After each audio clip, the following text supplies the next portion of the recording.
Saya ini kan kiai fikih. Saya madzhabnya sama dengan Pak Najib, termasuk ngaramkan gitar saya ini. Mau tak haramkan kok ora gelem ngaji malah ribet, tak halal to gitar kok tak halal. Wis meneng ae. Wis meneng ae. Saya niru Mbah Mun, nek gak ono jawabane semeneng gak. Ya takok kadang, Gus, main gitar hukumnya piye? Kurang pegawean tak jawab. Halal tak haram, Gus? Atal ma'ruf bil judi mukridu inni manhuf aghithani bihaqqillah. Mana kula suwun jenengan yakin saja terhadap syafaatnya Quran karena semua malaikat itu kena aturan. Di antara aturannya adalah tidak boleh menyiksa orang yang di hatinya ada Al-Quran. Fa innallaha ta'ala la yu'adzibu qalban wa al-Qur'ana, karena Allah tidak akan menyiksa hati yang ada di Quran, yang ada Qurannya. Sehingga mriki jelas gini riwayat saking Ibnu Katsir, supaya kula percaya, apalagi ini didhawuhkan Rasulullah sallallahu alaihi wasallam bahwa surat Tabarok adalah disebut munjiyah, penyelamat, juga disebut waqiyah, penjaga.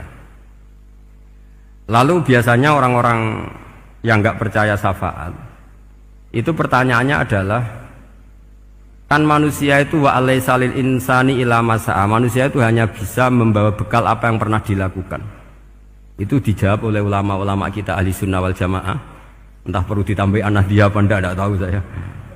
Saya ini kata orang banyak termasuk pengurus PBNU, tapi saya itu tetap nggak pati srek. Kalau ahli sunnah saja, tidak usah ditambahi An-Nahdliyah, karena nanti malah tidak global ini. Ahli sunnah kok lokal ini jadi ribet ya. Tapi kalau kita di Indonesia ya ditambahi An-Nahdliyah tidak apa-apa, karena mau tidak mau memang apa ya, dalam hal ikramus sahabah mungkin kita dengan Wahabi itu sama-sama ikramus sahabah. Tapi dalam hal percaya wasilah kita ini ada miripnya dengan Syiah, karena Syiah percaya wasilah, NU percaya wasilah, tapi dalam bab ikramu kulis sahabah beda kita dengan Syiah. Fa innas Syiin itu ada sahabat yang dihormati, ada yang enggak. Akhirnya terus kita karena itu terus bikin ahli sunnah An-Nahdliyah, karena Wahabi itu ya ahli sunnah tapi enggak percaya apa? Wasilah. Ya katanya gitu, kata para pakar-pakar. Saya sendiri hanya nirukan, saya enggak punya kepentingan untuk menganalisis itu enggak. Karena pertanyaan di kuburan itu ya gampang, nanti marobuka, manabiuka itu gampang lah.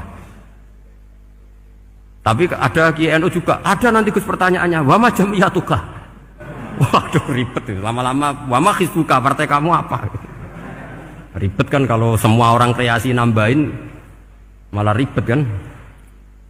Tapi lewat ngaji ini saya pastikan bahwa apa, surat Tabarok itu luar biasa. Terus saya teruskan. Wa qad rawat Tabrani wal Hafidz Adhi al-Muqaddasi min tariqi Salam bin Sadrusih qala Rasulullah sallallahu alaihi wasallam suratun fil Qur'ani khosomat an sahibiha hatta adkhalathul jannah. Jadi ada surat di Quran yang mati-matian membela yang hafal sampai surat itu memasukkan orang itu ke surga, yaitu Tabarakalladzi biyadihil mulk. Ini yang An Ibni Abbas yang qala doroba ba'du ashabin Nabi sallallahu alaihi wasallam khifa'ahu ala qabrin wa wala yahsibu annahu qabrun fa idzan qabru insanin yaqra'u suratal mulki hatta khatamaha fa atan nabiyya sallallahu alaihi wasallam faqala hiyal mani'ah hiyal munjiyah tunjihi min adzabil qabri. Jadi ada sahabatnya Nabi, karena kemalaman dia bikin tenda di kuburan, dia agak ngira kali itu kuburan. Ternyata di situ ada orang Sohibul Qabri ini baca surat Tabarok, kemudian peristiwa itu dilaporkan ke Rasulullah. Jawabnya Nabi apa? Memang surat Tabarok itu al-mani'ah, yang bisa menghalau atau menolak azab.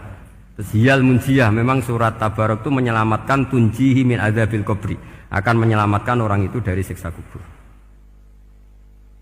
Ikut ke sekolah. Wa qala Tabrani haddatsana Muhammad bin Hasan, terus qala Rasulullah sallallahu alaihi wasallam lawadittu annaha fi qalbi kulli insani min ummati.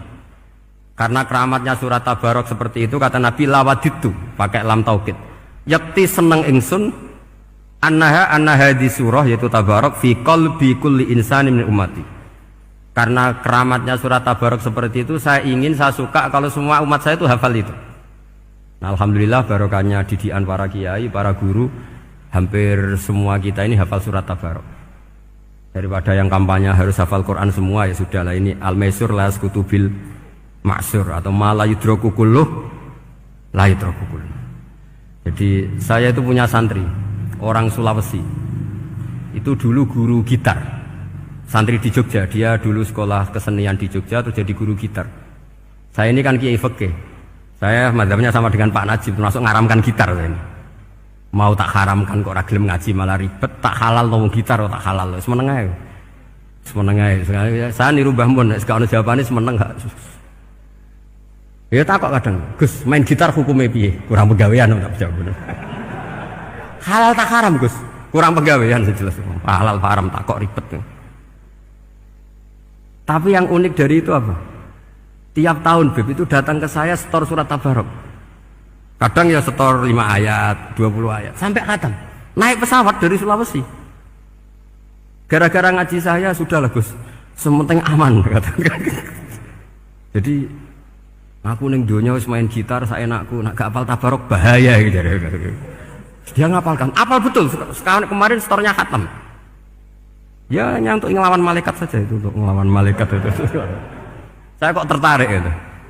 Lah yang repot saya, Beb, saya kiainya ngajarkan itu tapi lupa ngajarkan haramnya yang gitu-gitu.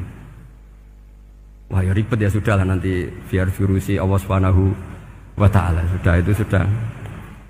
Karena jadi kiai itu repot. Saya pernah Beb, tanggal 1 Syawal itu punya teman zaman di Sarang. Wonge wis wireng kriting soer wis wireng kriting. Jarang ke saya tanggal 1 Syawal kecuali pas itu.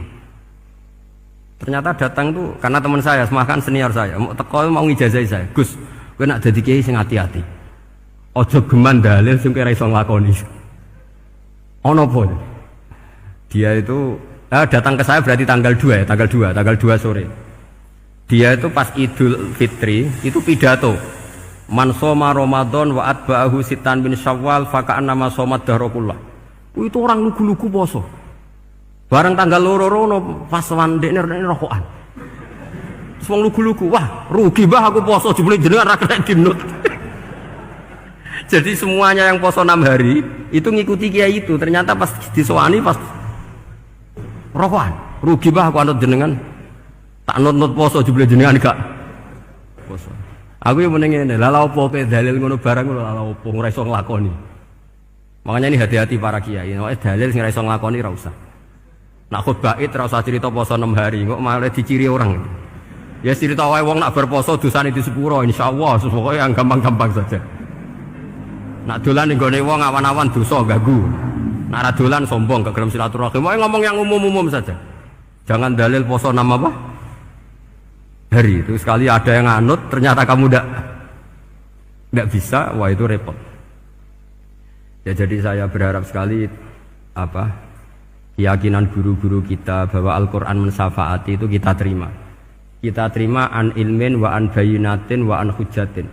Kita bukan sekedar terima karena itu dawai guru enggak, tapi satu bayinah. Yaitu logikanya adalah malaikat itu mukallaf. Mukallaf itu kena aturan hukum. Jika manusia kena aturan hukum harus menghormati orang hafal Quran, maka malaikat juga kena aturan yang sama. Yaitu harus menghormati yang hafal Quran. Jadi boleh kamu nanti ketemu malaikat mungkar nakir, sertifikat Iqra khatam, qiraati khatam. Syahadah saya hafid terbaik. Ya supaya dia enggak sembarangan nyiksa kita. Wah aku yakin mesti gak wani, yakin. Jajal sebenarnya. Tapi sampean matur, ojo tes tapi. Karena sekali dites bulet tuh. Ya jadi ini jelas ya dawuh Nabi ketika cerita keramatnya surat Tabarok, dawuh Nabi lawaditu anha fi qalbi kulli insanin min ummati. Wa qad rawa hadzal hadits Abd bin Humaid fi musnadihi bi absato min hadza. Faqala ada yang cerita lebih detail di riwayat itu fa innaha al-munjiyah wal mujadilah tujadilu auto khasimu yaumal qiyamah inda rabbiha liqairiha. Nah ini lebih gampang lagi. Surat Tabarok itu mati-matian bela yang baca. Semoga riwayat ini yang benar, bukan li hafidhiha tapi li qari'iha. Sama milih riwayat yang hafal apa yang baca? Baca apa hafal? Baca apa hafal? korupsi kabeh guys. Jadi ada riwayat itu tujadilu au tukhasimu yaumal qiyamah inda rabbiha liqari'iha. Bagi yang baca tidak harus hafal. Wa tatlubulahu ayun jiyahu min adzabin nar wa yunjiya biha utawayan sahibaha min adzabil qabri. Jadi surat ini akan mati-matian bela yang membaca. Tadi kan riwayatnya hafal, jadi saya terjemah hafal terus. Akhir-akhir kok ada diskon cukup baca ya, ini tak ganti karena ini demi jenengan tak cari riwayat paling gampang. Sebetulnya ini enggak etis, kayak ilmu pesanan. Ya, tapi ya sudah, memang ada riwayat apa? Liqariha. Akhirnya Nabi ya lagi-lagi menutup dawe lawaditu annaha fi qalbi kulli insani min ummati. Saya suka lawaditu itu pakai lam li taukid itu. Lawaditu annaha fi qalbi kulli insani min ummati. Tapi saya suka sekali kalau itu ada di hati semua umatku. Artinya gini, dari sekian riwayat sebetulnya itu kuat riwayat yang hafal. Karena Nabi selalu menutup dengan ngendikan saya suka kalau itu ada di hati, selalu ada di hati. Itu artinya hafal apa baca? Yo menengah sampean pucat kandhani kok angel teman. Hafal apa baca? Lawaditu annaha fi qalbi kulli insani min ummati. Itu hafal apa baca? Hafal. Ya berarti hafal. Ini yang hafal tabarok berapa? Semua ya? Hafal semua? Aman berarti, no?